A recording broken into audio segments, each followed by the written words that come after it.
Welcome back to the channel. It is Saturday, July 27th. Got another Nerfy filled video coming at you guys. Going to be going over 3 Nerfies that we have found on the slate for today. Before I do though, I'm going to dive back in and check out what we took yesterday and how that all went down. We had the Guardians and the Phillies at a half unit. This does not hit for us. And we also took the Mariners and the White Sox. Now guys, this one we just kind of got to laugh off. What can you do, man? Seattle scored 8 runs in the first inning. 8? All right, but just whatever. We'll just brush that one off, right? Then we took the Nationals and the Cardinals. This does cash for us, and took the Cubs and the Royals, and this cashes as well. So we do go 2-2 on the night. One of the losses was a half unit, so we can take a little solace in that. But 500, pick wise, and hey, we're looking to have a winning night tonight. All right, this is the night that we're going to bounce back and get on the right side of things. I'm going to put that energy out there and hope that energy shoots right back towards us. Before we do, though, don't forget to smash that like button down there. Don't forget to hit subscribe if you have not already. That way you don't miss out on any of the content that we are dropping here at the Guy Boston Sports Channel. Let's dive into it, guys. In our first game, we have the San Diego Padres taking on the Baltimore Orioles. We have a 4:05 opening pitch time for this one. The winds are projected to be coming in from center field at around 7 miles per hour. The Padres, they got some bats. This is what we're going to have to worry about in this one. Their first inning batting average is 252. That's ninth. But they're hitting 262 on the year. That's best in the MLB. Then 273 against right-handed pitchers. That's also tops in the MLB.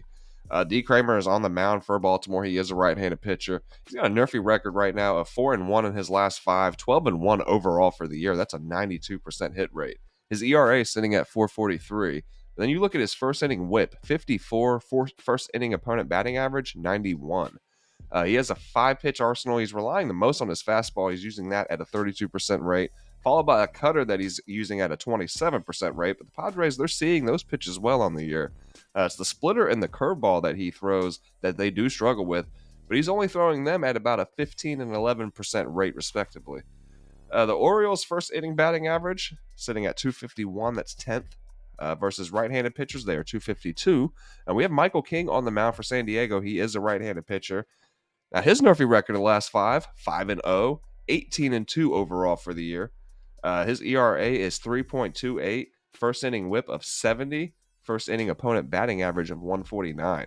So King has a 4-pitch arsenal, and he throws each pitch pretty equally for a balanced attack. He has a sinker, which Baltimore has hit pretty well, but they have struggled against the sliders this year, and King will throw them.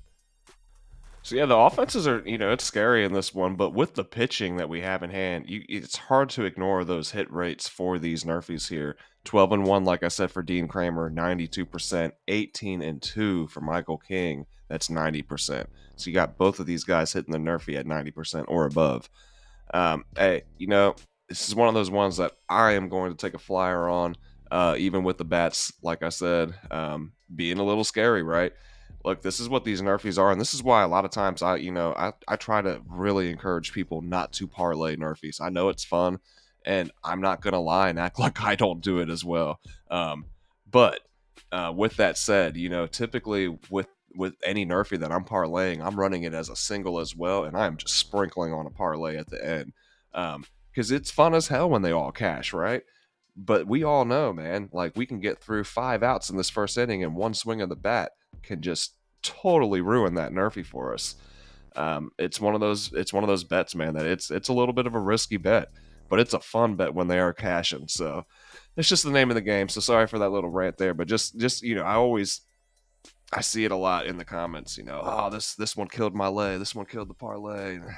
I don't know. Every time I'm just like, gosh, quit parlaying them, or if you do, at least single them as well. So that's it on that one, guys. But yeah, overall, I like the pitching in this one.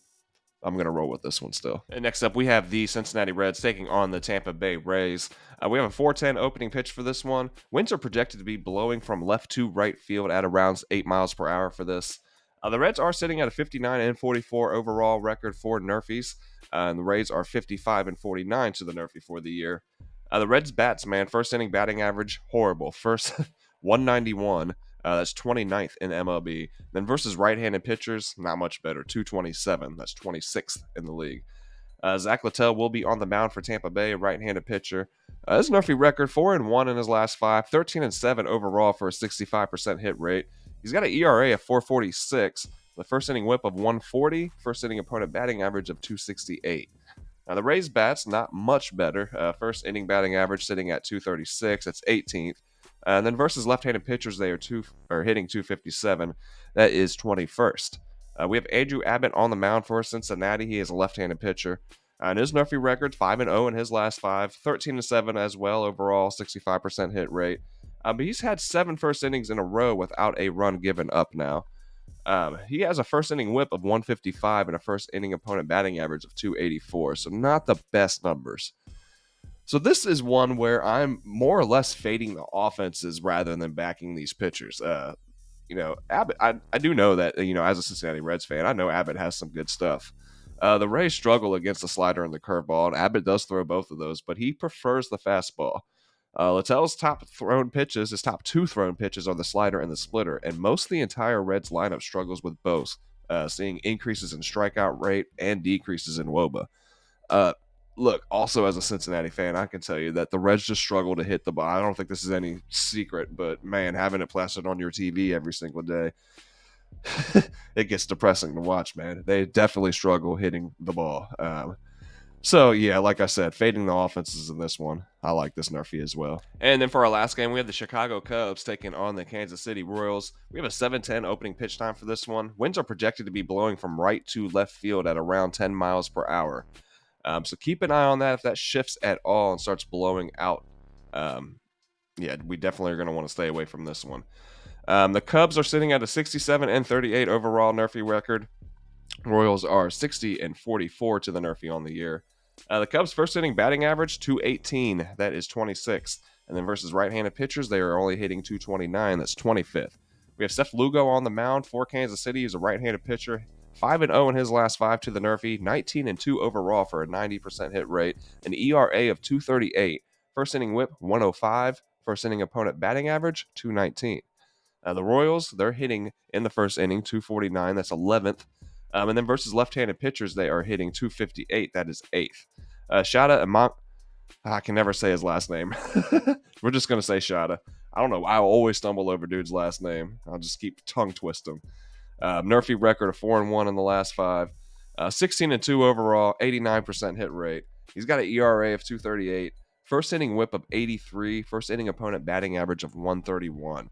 And he's got a 7-pitch arsenal, but he relies mostly on the fastball and the splitter. And he does have a curveball and a slider, and KC struggles against both. Bashada throws both of those at under a 10% rate. The Cubs really struggle with the slider and the curveball. Lugo throws plenty of each of these out of his 7-pitch arsenal. And then, looking at both of these teams in each of their last 5 games, the Murphy is hitting at an 80% rate. So I like the strong pitching in this one here. So that's just about going to do it. But before we get out of here, I did want to mention Outlier. It is the amazing betting research tool that was used to fuel this Murphy video here, and where I gather most of my information. I'd say probably 90 to 95% of the information that I find for sports betting, I can find right here on Outlier. It's an amazing tool, like I said, to just condense everything that you need all into one spot. And man, I mean, you can click in and go over every game on the slate for the day. Click into player props, filter everything down to your liking to just really match specifically what you're looking for. Guys, if you have not tried it, click down into that description below. Use the link with the Guy Boston code on there and get yourself a free 7-day trial. I bet by the end of that trial, you're going to want to sign up. It's just that damn good. But hey, that's going to do it here, guys. I hope you enjoyed the video. I hope you enjoyed the content. If you found it helpful or useful in any kind of way, please do not forget to smash that like button down there. And please hit subscribe if you have not already. That way you are not missing out on any of the content that we are dropping here over at the Guy Boston Sports channel. And that's going to do it, guys. Have a great day today.